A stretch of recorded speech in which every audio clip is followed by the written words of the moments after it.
Once upon a time, in a land far away, there lived a beautiful princess.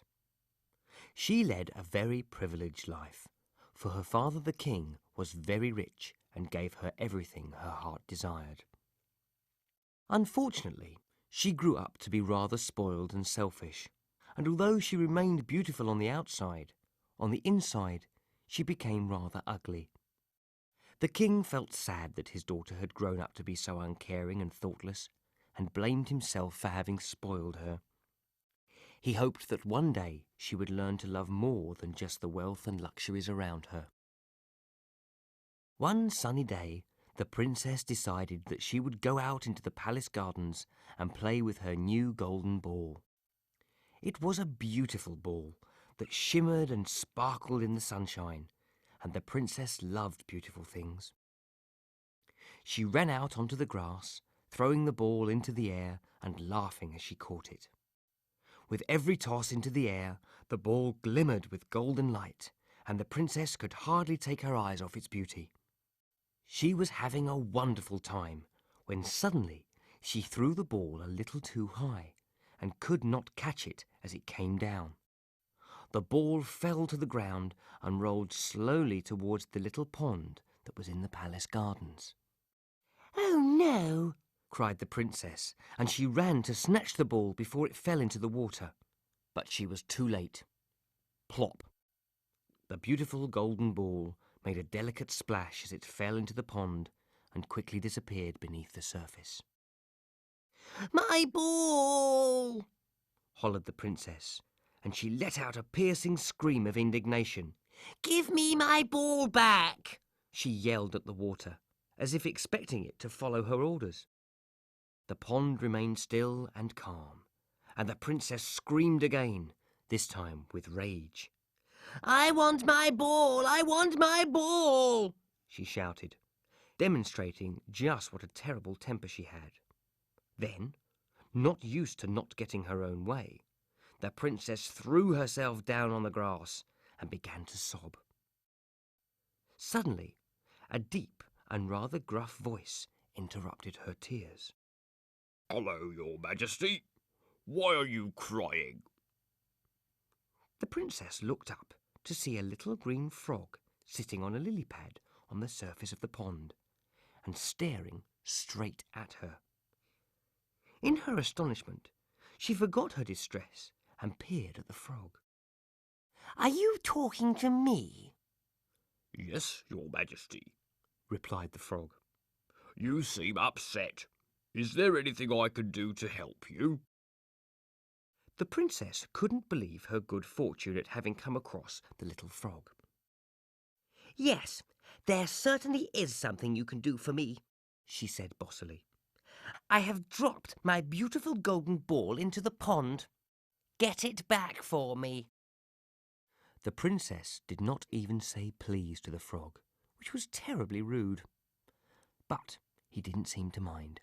He simply hopped forward onto the edge of the pond and spoke again to the princess. "Of course I will find your ball for you, Your Majesty," he said in his gruff voice. "But you must do something for me in return." The princess opened her mouth to tell the frog that she didn't have to do anything she didn't want to, when she suddenly thought better of it.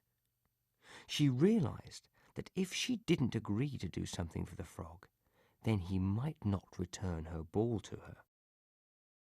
"All right, frog," she said ungraciously. "What do you want me to do for you?" "I want you to take me with you back to the palace. Let me eat from your plate, and let me sleep in your bed," said the frog. "What?" roared the princess. "I can't do that. You're an ugly frog." "Then I can't return your ball to you," said the frog, and he turned to leap back onto his lily pad. "Oh, all right then," said the princess hurriedly, for she really was desperate to have her ball back. "Get my ball for me, and I promise I will do everything you asked." The frog dived straight into the pond, and as the princess watched, he appeared back on the surface in a flash, carrying the golden ball. "Oh, goody!" cried the princess, and she snatched her golden ball and turned to run away. Wait! Wait for me! Called the frog. I'm not waiting for you, sneered the princess. I'm going back to the palace. But you promised to take me with you, said the frog. Ha! You didn't believe me, did you? Laughed the princess. I only said that so you would find my ball. I'm not taking a disgusting slimy frog like you anywhere. And with that, the princess spun around and marched back up to the palace, leaving the frog staring after her. Later that evening, the princess was having dinner with her father, the king, when there was a knock at the palace door. The maid went to see who was there, and then came back to the dining room and curtsied to the princess.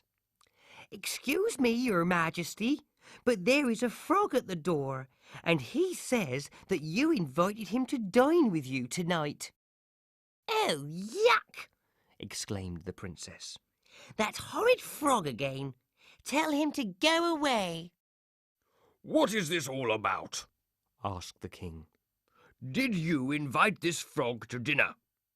Well, yes, but only so that he would get my ball for me, replied the princess, and she explained to her father everything that had happened that afternoon. The king was angry with his daughter.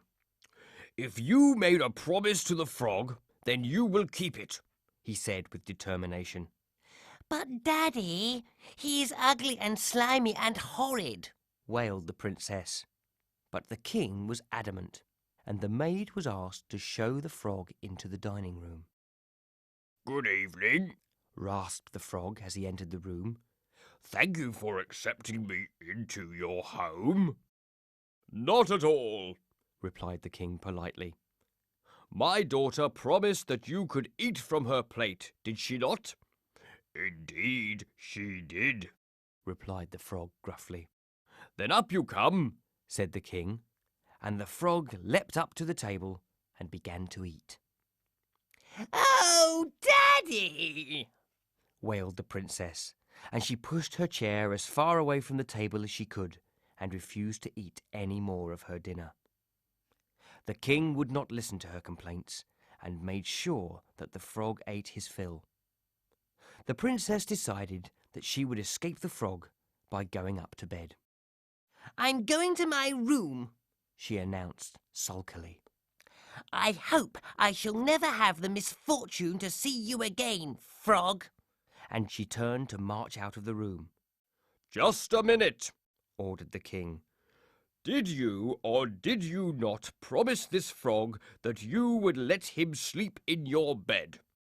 Well, yes, Daddy, but I didn't mean it, screeched the princess in disgust. I will not take that ugly creature up to my room.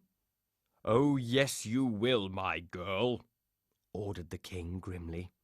It is about time you learned to treat others with respect. So the princess was forced to take the frog up to her room with her, and she was very ungracious about it. You will have to sleep on the floor, she told the frog once they were upstairs. I don't want you anywhere near me, so stay in the corner. But you promised to let me sleep in your bed, replied the frog in his deep voice.